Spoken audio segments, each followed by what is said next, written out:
Assalamualaikum warahmatullahi wabarakatuh dan salam sejahtera. Apa khabar para pelajar sekalian? Cikgu harap anda semua sihat walafiat.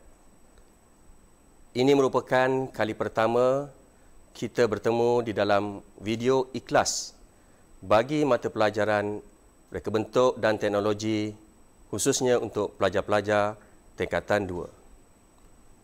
Sebelum itu, saya perkenalkan diri saya terlebih dahulu. Nama saya Cikgu Herman bin Noh daripada SMK Dato' Ahmad Mahir, Kota Baru.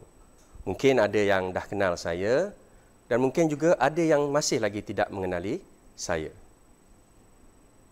Okey, para pelajar sekalian, sebelum memulakan ikhlas RBT tingkatan 2 pada hari ini, terlebih dahulu cikgu harap para pelajar telah pun ada modul-modul yang akan pelajar dapat daripada guru masing-masing, ataupun jika para pelajar tidak ada modul tersebut, para pelajar boleh imbas QR code yang tertera pada skrin untuk mendapatkan modul-modul itu dengan memuat turun daripada QR code tersebut. Okey, para pelajar boleh? Okey, saya teruskan. Pada hari ini saya akan menerangkan tajuk yang pertama, bab yang pertama bagi mata pelajaran reka bentuk dan teknologi tingkatan 2, iaitu penyelesaian masalah secara inventif. Kita, awak, saya, semua orang pernah menghadapi masalah dan mungkin pada masa kini, sekarang ini juga bermasalah. Semua orang pernah menghadapi masalah. Para pelajar, setiap masalah yang berlaku akan kita cuba untuk menyelesaikannya dengan pelbagai kaedah yang kita laksanakan, pelbagai kaedah yang kita lakukan. Okey, terdapat juga masalah yang dapat kita selesaikan. Ada juga masalah yang tidak dapat kita selesaikan. Ada masalah yang dapat kita selesaikan tetapi timbul pula kesan sampingan. Jadi pada hari ini cikgu mengharapkan dengan apa yang kita belajar, akhirnya masalah-masalah kita akan selesai dan kita akan merasa gembira. Okey, para pelajar sekalian, untuk yang pertama kali, pada hari ini cikgu akan menerangkan kepada semua berkaitan dengan pengenal pastian masalah di bawah subtopik pengenal pastian masalah bukan inventif dan inventif. Okey. Sebelum itu, para pelajar harus mengingat kata kunci yang cikgu berikan, kata kunci yang cikgu berikan di skrin, pelajar boleh tengok di skrin. Okey, iaitu yang pertama, apakah yang dikatakan sebagai masalah bukan inventif? Jadi kata kunci yang pelajar kena ingat ialah jika, maka. Jika, maka, itu untuk masalah bukan inventif. Bagi masalah inventif, para pelajar kena ingat tiga perkataan, iaitu jika, maka, tetapi. Jika, maka, tetapi. Okey? Boleh para pelajar? Okey. Yang pertama, okey, kita lihat apakah yang dikatakan masalah bukan inventif. Masalah bukan inventif iaitu masalah yang tidak mempunyai kesan sampingan apabila usaha penambahbaikan berlaku. Kita ada masalah, kita ada masalah, jadi kita buat penambahbaikan, selesai. Tak ada isu lagi. Okey, ciri-cirinya masalah yang tidak mempunyai percanggahan. Maknanya tak ada lagi timbul perkara-perkara negatif. Bila sebut percanggahan ni, maknanya dia ada positif, negatif. Masalah, kita buat penambahbaikan dan selesai. Tak faham lagi? Tak apa, cikgu explain lagi, cikgu terangkan lagi. Okey, di sini adalah contoh yang pertama untuk masalah bukan inventif. Macam cikgu kata tadi, masalah bukan inventif ialah masalah yang tidak mempunyai kesan sampingan apabila usaha penambahbaikan berlaku. Okey, dengan kata kunci jika, maka. Kita tengok contoh yang pertama iaitu pisau tumpul. Masalah. Pisau tumpul itu adalah satu masalah. Okey. Jadi macam mana kita nak cuba menyelesaikannya? Jika pisau tumpul diasah, itu adalah penambahbaikan, maka pisau menjadi tajam. Kalau tengok gambar di bawah tu, pisau tumpul, diasah, senang kita nak potong buah. Faham tu, para pelajar? Okey. Cikgu bagi contoh yang kedua. Pensil tumpul, masalah. Okey. Pensil tumpul, satu masalah. Okey. Penyelesaiannya, jika pensil tumpul diasah, jika pensil tumpul diasah, itu adalah penambahbaikan. Pensil, maka pensil menjadi tajam semula. Jika pensil tumpul diasah, maka pensil menjadi tajam semula. Selesai. Ada isu ke tidak? Tak ada. Sebab masalah kita pensil tumpul. Okey, situasinya pensil tumpul. Jadi bila kita asah, dia menjadi tajam. Okey, contoh yang ketiga. Cikgu bagi banyak contoh hari ini, ya. Mentol terbakar. Mentol terbakar. Masalah. Dalam bilik gelap, mentol terbakar. Tak nampak dah. Jadi, jika mentol terbakar diganti dengan mentol yang baru, itu adalah satu penambahbaikan, maka mentol bernyala seperti biasa. Selesai tak masalah kita? Terang balik bilik kita. Selesai. Okey? Boleh para pelajar? Itu dikatakan sebagai masalah bukan inventif. Kita tengok boleh ataupun tidak. Cikgu bagi satu latihan kepada anda. Anda diberi masa 2 minit untuk menjawab soalan ini. Masalahnya ialah selalu berlaku pada kita, baju anda kotor.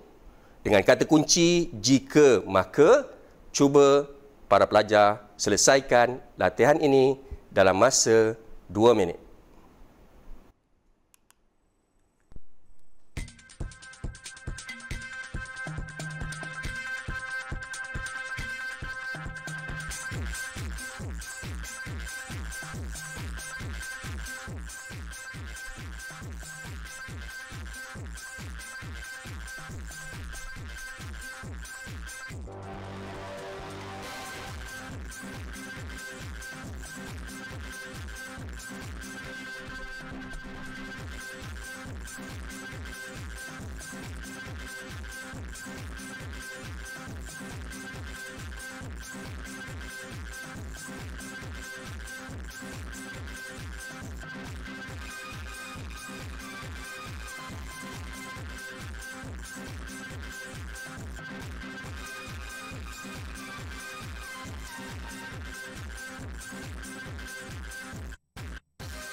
Okey, para pelajar, masa telah pun tamat. Saya mengharapkan anda dapat memberikan jawapan yang betul. Kita lihat jawapannya. Masalah baju anda kotor. Penambahbaikannya ialah jika baju kotor dibasuh, maka baju menjadi bersih. Selesai tak masalah kita? Selesai. Sebab masalahnya baju anda kotor. Ada tak yang dapat menjawab dengan yang betul? Mesti ada. Okey, tahniah. Okey, kita lihat yang kedua iaitu masalah inventif. Kalau tadi masalah bukan inventif, kali ini masalah inventif. Apa itu masalah inventif? Iaitu masalah yang mempunyai kesan sampingan. Masalah yang mempunyai kesan sampingan apabila usaha penambahbaikan berlaku. Yang mana ciri-cirinya? Yang ini mempunyai percanggahan. Ada positif, ada negatif. Kalau tadi tidak ada pencanggahan untuk masalah bukan inventif. Tapi masalah inventif, dia mempunyai percanggahan. Ada positif, ada negatif.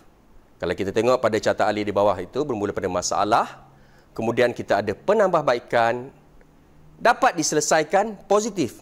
Tetapi terdapat masalah sampingan, itu adalah negatif. Tak faham?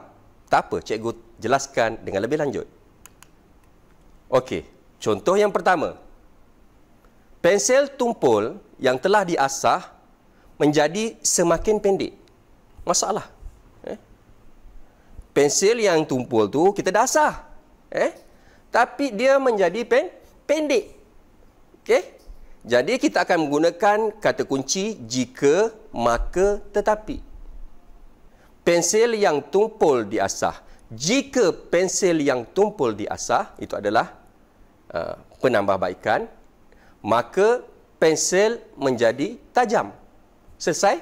Selesai di situ. Tetapi pensel menjadi semakin pendek. Itu adalah satu ciri negatif. Dia ada positif, tajam tadi, kemudian menjadi pendek, negatif. Itu yang dikatakan sebagai masalah sampingan. Yang ini mempunyai kesan sampingan apabila penambahbaikan berlaku. Cikgu bagi contoh yang kedua. Meja. Okey. Meja kayu berkaki besi sukar untuk dialihkan. Masalah. Asalnya kakinya kaki kayu. Mungkin dia bergoyang-goyang tukar kepada kaki berkaki besi. Jadi sukar untuk dialihkan. Masalah. Dengan kata kunci jika, maka, tetapi, kita tengok jika kaki meja ditukar kepada besi, kaki meja ditukar kepada besi, maka meja akan menjadi kukuh. Maka meja akan menjadi kukuh. Selesai? Tetapi ada kesan sampingan, iaitu tetapi meja akan menjadi berat dan sukar dialihkan. Kalau asalnya yang berkaki kayu boleh dua orang alih, tetapi bila berkaki besi terpaksa ramai. Tengok kalau gambar bawah tu 4 orang terpaksa alihkan. Itu yang dikatakan ada kesan sampingan. Yang dikatakan masalah inventif. Kita buat penambahbaikan, ada kesan sampingan. Okey, contoh 3. Cikgu bagi sampai 3 contoh supaya para pelajar faham. Iaitu masalahnya penggunaan payung untuk mengelak basah apabila hujan susah untuk dibawa. Kita guna payung pada waktu hujan, tapi kita nak bawa susah. Itu masalah. Ada setengah orang macam tu, tak suka. Bawa payung, memang kita dapat payung tu dapat mengelakkan basah. Tetapi sukar untuk dibawa. Okey? Jika menggunakan payung, maka baju tidak basah. Selesai. Ada kesan sampingan, tetapi payung terlalu besar, susah untuk dibawa. Itu faham, para pelajar kena faham. Terdapat, kita dapat selesaikan masalah, tetapi ada kesan sampingan. Saya mau lihat sama ada pelajar faham ataupun tidak. Kita tengok latihan ni. Okey? Nampak tu ada tikus berkeliaran di rumah. Tikus berkeliaran di rumah. Okey?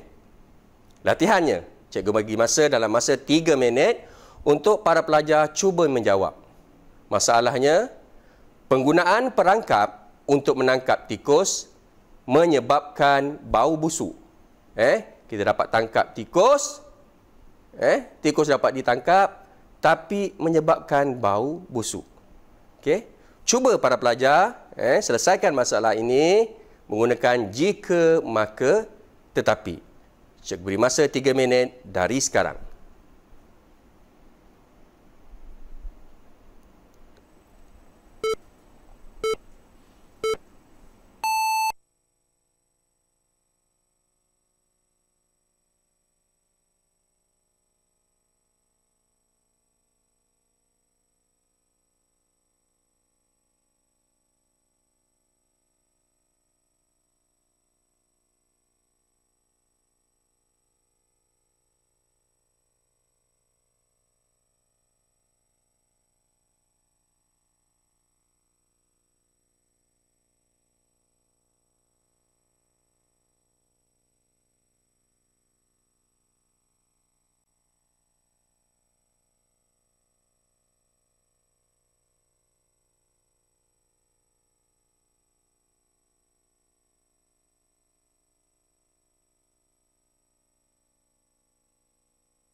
Okey, para pelajar, masa telah pun tamat. Dapat tak menjawab? Mesti ada yang boleh menjawab. Tahniah pada anda. Okey? 3 minit tu lama tu untuk anda cuba menjawab. Okey? Kita tengok jawapannya. Jawapannya. Masalah, penggunaan perangkap untuk menangkap tikus menyebabkan bau busuk. Okey. Jika guna perangkap tikus, maka tikus dapat ditangkap. Selesai. Tetapi ada kesan sampingannya, iaitu tikus mati dan berbau busuk. Nampak tak para pelajar? Apa yang dikatakan sebagai masalah inventif, iaitu masalah yang mempunyai kesan sampingan apabila penambahbaikan berlaku. Ada positif dan ada negatif. Okey, para pelajar, cukup dulu untuk hari ini. Bagi tajuk yang pertama, iaitu penyelesaian masalah secara inventif.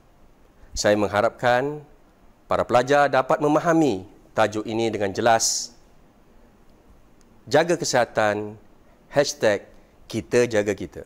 Assalamualaikum warahmatullahi wabarakatuh.